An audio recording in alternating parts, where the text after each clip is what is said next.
आज का दिन मेरे और मेरे पूरे परिवार के लिए अत्यंत भावुक और भारी दिन है। लेकिन यह पीड़ा केवल हमारे परिवार तक सीमित नहीं है, बल्कि पूरे झारखंड के साथ साथ देश के समस्त आदिवासी, दलित, शोषित और पिछड़े समाज के लिए अत्यंत दुखद और भावुक कर देने वाला क्षण है। पिछले वर्ष आज के ही दिन बाबा दिशोम गुरु शिबू सोरेन ने अंतिम सांस ली थी और पंचतत्व में विलीन हो गए थे। इस सृष्टि का यह शाश्वत सत्य है, जिसने भी इस धरा पर जन्म लिया है उसे एक दिन प्रकृति में विलीन होना ही है। मेरे बाबा ने भी उसी कालचक्र को पूरा किया। कभी कभी कुछ घटनाओं और समय के चक्र के कारण हमारे प्रिय लोग हमारे बीच से चले जाते हैं। आज हम सब ने लुकैयाटांड़ स्थित सोना सोबरन विद्यालय परिसर में गुरुजी की एक भव्य प्रतिमा का अनावरण किया है। इस प्रतिमा की स्थापना का उद्देश्य यही है कि हम और हमारी आने वाली पीढ़ियां अपने इतिहास और जड़ों को कभी ना भूलें। यह बातें मुख्यमंत्री हेमंत सोरेन ने आज नेमरा में कही है। वे आज रामगढ़ जिला स्थित लुकैयाटांड़ नेमरा में आयोजित दिशोम गुरु की प्रथम पुण्यतिथि पर उनकी प्रतिमा का अनावरण और विकास मेला सह पारितोषिक वितरण कार्यक्रम को संबोधित कर रहे थे। मुख्यमंत्री ने कहा कि देश की आज़ादी के पहले और आज़ादी के बाद भी जिस प्रकार का शोषण हमारे समाज ने झेला और उस शोषण के विरुद्ध जिस निडरता से हमारे पूर्वजों ने लड़ाई लड़ी, उस संघर्ष से सीख लेना हमारा कर्तव्य है। मेरे दादाजी स्वर्गीय सोबरन मांझी ने भी समाज के उत्थान में अपना महत्वपूर्ण योगदान दिया था। उस समय रामगढ़ जिला हजारीबाग जिले का एक हिस्सा हुआ करता था, जहां एक छोटे से विद्यालय में उन्होंने शिक्षक के रूप में अपनी सेवाएं दी और बच्चों को शिक्षित करने का काम किया। लेकिन असामाजिक तत्वों ने रात के अंधेरे में बड़ी ही निर्ममता से मेरे दादाजी की हत्या कर दी। वह घटना मेरे जन्म से पहले की है, लेकिन आज भी जब उस काले अध्याय को याद करता हूँ तो मन व्यथित हो उठता है। बड़ी चिंता का विषय है यह कि आज भी वे असामाजिक तत्व एक नए रूप और नए चेहरे के साथ हमारे समाज में विद्यमान है। मुख्यमंत्री ने कहा कि आज एक तरफ जहां हम चांद पर पहुंचने के सपने पूरा कर रहे हैं, वहीं दूसरी तरफ शहरों से लेकर दूर दराज के गाँव और कस्बों तक ऐसी असामाजिक ताकतें लगातार पनप रही है। ये ताकतें हमारे सीधे साधे आम नागरिकों, चाहे वे बुजुर्ग हो, महिलाएं हो या नौजवान हो, उन्हें गुमराह करने और निशाना बनाने का काम करती है।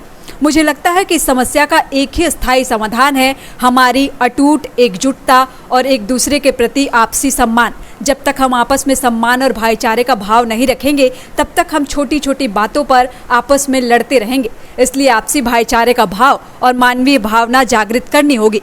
मुख्यमंत्री हेमंत सोरेन ने कहा कि आज का दौर नई युवा पीढ़ी का दौर है। हमारी युवा पीढ़ी बड़ी ऊर्जा और ताकत के साथ आगे बढ़ रही है, लेकिन इस ताकत के साथ जहां अच्छाइयां और अपार संभावनाएं हैं, हम सबकी जिम्मेदारी है कि हम अपनी नई पीढ़ी को सही मार्ग पर बनाए रखें, ताकि वे भटकाव के रास्ते से कोसों दूर रहे।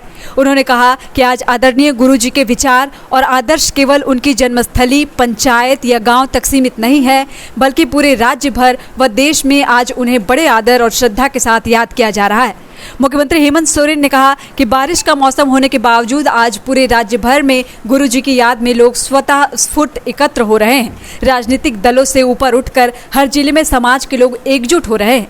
दिशोम गुरु शिबू सोरेन ने अपने आंदोलन के माध्यम से न केवल झारखंड को एक विशिष्ट पहचान दी, बल्कि एक महान जननायक के रूप में अमूल्य योगदान दिया। वे राजनीति की पारंपरिक सीमाओं से बहुत आगे निकल चुके थे। एक ऐसा व्यक्तित्व जिसके समक्ष पद, नेता, विधायक या मंत्री सब फीके पड़ जाते हैं। उन्होंने कहा कि गुरुजी जैसे वीर सपूतों ने अपने खून पसीने से सींचकर हमें यह अलग राज्य बना कर दिया है, लेकिन आज इस राज्य को सजाने और संवारने की एक भारी भरकम जिम्मेदारी हम सबके कंधों पर है।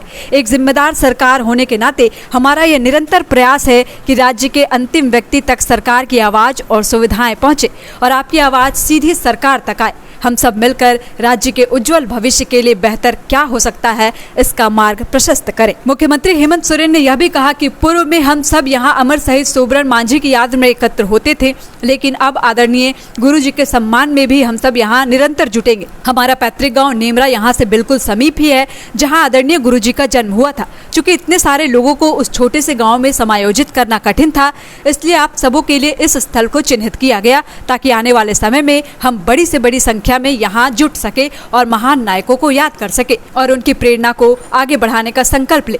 मुख्यमंत्री ने कहा कि आज का दिन औपचारिक भाषण देने का दिन नहीं, आज प्रथम पुण्यतिथि पर मूर्ति के अनावरण के साथ साथ ऐसे महान आत्माओं की याद को अपने दिल और आत्मा के अंदर बसाने का दिन है। भले ही वे शारीरिक रूप से हमारे बीच नहीं है, लेकिन उनका दिखाया संघर्ष और मार्ग आज भी हम सबों के सामने स्पष्ट दिखाई देता है। जहां 27 वर्षों के सफर में 17,000 से भी अधिक छात्रों ने डॉक्टर एवं इंजीनियर बनकर भरे सफलता की ऊंची उड़ान, जहां साधारण छात्र भी झारखंड टॉपर्स बनकर बना रहे इतिहास। दूरदर्शी शिक्षाविद श्री विपिन सिंह के मार्गदर्शन में मेडिकल एवं इंजीनियरिंग के लाखों छात्रों के लिए आशा की किरण के रूप में whole nations leading institute. Biome institute NEET की तैयारी के लिए एक भरोसेमंद नाम। यहाँ अनुभवी फैकल्टी, स्मार्ट क्लासरूम और बेहतरीन टीचिंग मेथड से स्टूडेंट्स को मिलती है मजबूत तैयारी। यहाँ हर स्टूडेंट को मिलता है पर्सनल गाइडेंस और डाउट क्लियरिंग का पूरा सपोर्ट। नीट 2027 और 28 के लिए फेज 1 बैच 9 अप्रैल से शुरू हो रहा है। आज ही बायोम इंस्टीट्यूट से जुड़े और अपने डॉक्टर बनने के सपने को दे सही दिशा। बायोम इंस्टीट्यूट सिर्फ मेडिकल प्रिपरेशन का संस्थान। काम की तलाश है, भरोसेमंद नौकरी चाहिए, जुड़िए एएनजी के साथ, जहां श्रमिक सबसे पहले। 12 घंटे की ड्यूटी, हर दिन 3 समय का खाना, मुफ्त रहने की सुविधा, आपकी सुरक्षा के लिए इंश्योरेंस, ओवरटाइम का लाभ, पीएफ सीधा क्लाइंट से, समय पर पूरा वेतन और जरूरत पड़ने पर एडवांस पे। एएनजी मैन पावर सॉल्यूशंस, सम्मान के साथ काम, भरोसे के साथ कमाई।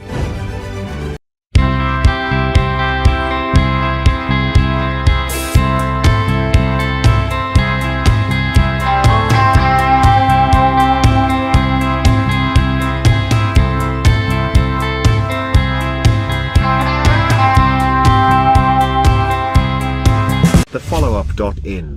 Like, share, and subscribe. www.thefollow